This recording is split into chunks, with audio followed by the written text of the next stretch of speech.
Okay, so here's a weird one. It didn't really take long to figure it out, but you can hear the clicking.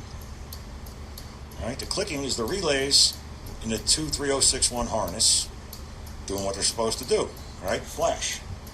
Well, I got the 4-ways on, and you hear it clicking away, and then here on the plow, I got nothing.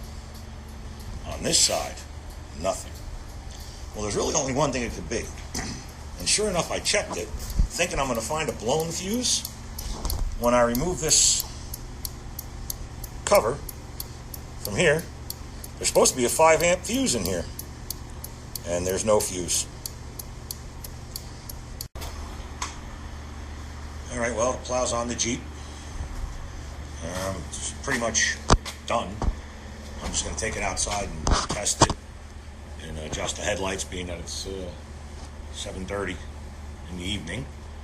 You can see one of the upgrades that I do is I get rid of the hairpin and replace it with this clevis pin. By hairpin, here's one here. That's what they use on the back to hold the lift arm on. So I got rid of that. And remember, we were talking about the clevis height. And we were over what Meyer recommends, which is 9.5. And I told you what's most important is the A-frame being level. Well, there's no shoes on this plow because they're like an accessory that I have to attach. Most people don't want them, so I'll just give the guy a box of shoes and he can do whatever he wants with them. So the blade's sitting flat on the ground, and obviously it's in the shop, the floor's flat. And I just threw a level on the A-frame here just to see. Now obviously I have longer levels, but we'll just put the shorty on here. And you can see where the bubble is, it's pegged to the front. Which means, let me set this thing steady, the back has to come up. Oh, there's the bubble.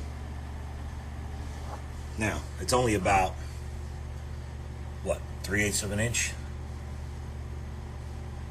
Maybe, 5/16 maybe. Not much. By the time you get back to the back, to the vehicle side, it's probably like another good inch. So we're right where I was talking about originally when I said 11 inches, 10 to 12 is a good range. 11's right in the middle. And that seems to hold true for the Easy Plus as well. So, one thing I want to point out, the Nightsaber 3s, now they have this warning sticker about the cancer, it's plastic, so of course it's got something in it. Anyway, the Nightsaber LEDs, they're not really calling them Nightsaber 4s, but people will. Anyway, the Nightsaber LEDs have 2 bolts.